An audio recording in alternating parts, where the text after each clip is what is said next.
50 years. Faubourg is the gold medal winning neighborhood beer of New Orleans. Voted the top craft brewery by the readers of New Orleans Magazine. Learn more at faubourgbrewery.com.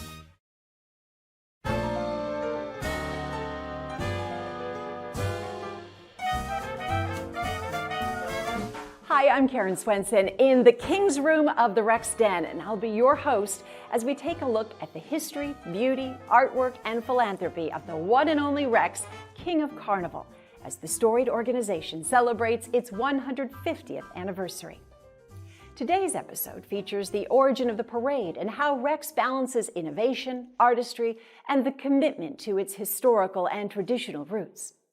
Carnival parades originated during the Middle Ages in Europe, and those traditions came to New Orleans with the earliest European explorers and settlers.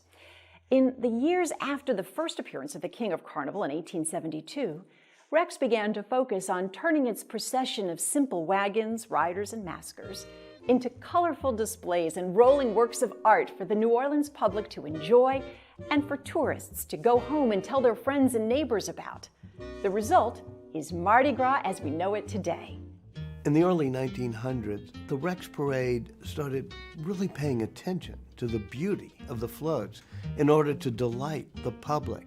And it was very much like what happened in Florence in the late 1400s, is these parades suddenly became things where you had works of art, where young kids like Leonardo da Vinci were creating the masks and the floats and the costumes, all for the delight of the public. The Rex Parade, within just a few years, had transitioned from being a sort of ragtag affair to a similarly themed parade with rolling tableau created out of wonderful materials, illustrating a series of scenes from literature, mythology, history. People came from all over the world to see rolling works of art. Nobody was throwing anything from those floats. They were simply rolling tableau illustrations created by some of our finest artists. Those lovely pieces of art rolled right back into the dens. They were taken apart, and the process began again of creating floats for the next year. That is such a rare and unusual art form, and it's no business model anybody would ever go out and imagine. I mean, you're making works of art and making them available to the public for just a few hours and then tearing them apart and starting over again. I think it's an ephemeral art, and there's something that is inherently meaningful in that. One of the things that's really special about Rex is it has this incredible history. It's a real pleasure to work on something like Rex and to be embracing those traditions, and I think it's great that they look handmade and handcrafted, and you can see that history and tradition in the floats themselves. One of the reasons that somebody goes into Mardi Gras and commits to that as an art career is because you think there's an inherent meaning to it, because you are making art that is for the public, and it's free and it's accessible, and it's a gift to the city. For the organization's 150th anniversary, Rex has some special additions to their parade in the works.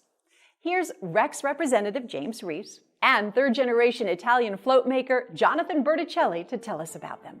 Mardi Gras 2022 is going to be one of the biggest and best Mardi Gras this city has ever seen. I think the appetite coming out of the COVID pandemic is huge for both locals and tourists alike. This is Rex's 150th anniversary since our founding in 1872, and we're going to do it bigger and better than we've ever done in the past. Well, we consider Rex to be rolling works of art. Each individual float will depict a theme that we've used in the past over our 150 years. We're extremely excited to have all of those themes in one parade at one time.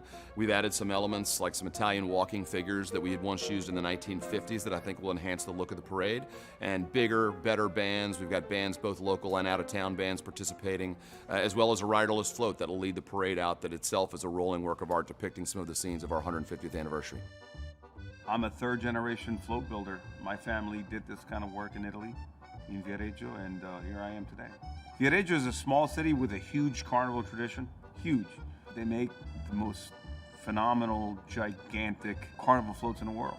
Mr. Blaine Kern went there when he first started in the business in the, I want to say in the 50s, and he looked up Viareggio. He noticed that they did some amazing work. He went there, sponsored by Rex, and he met the artists there that built this, including my father, and he started to import some of these elements, these big, beautiful pieces that were coming off those floats after they used them. We started importing all these pieces and putting them on the floats here for Rex. I was contacted, I want to say maybe 6 months ago, and he told me about his idea of having what we call walking figures brought back to the Rex Parade for this anniversary.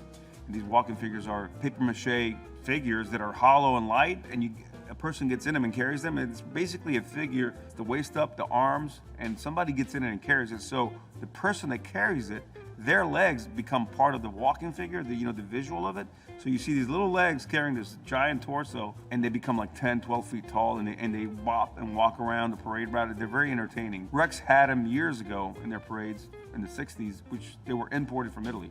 And they want to reintroduce them for this anniversary, and that's what I'm working on right now. I'm making 3 giant walking figures. That's the old world way, and that's the tradition that I keep going, that I preserve.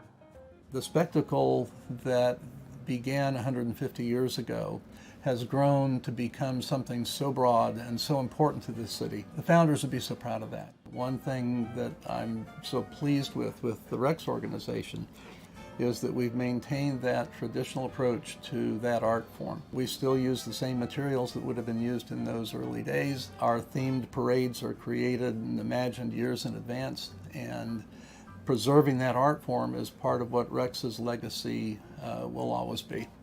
Tradition certainly is alive and well within the Rex organization. This Mardi Gras, instead of focusing only on the beads and the doubloons and the cups and the throws, maybe take a step back and enjoy the beauty of the historic Rex floats. And keep an eye out for those frolicking Italian walking figures. Please join me in future episodes as we learn about the ornate jewelry and costumes of the golden age of Rex and explore Rex's partnerships with various important organizations. I'm Karen Swenson. Thanks for joining me, and hail Rex!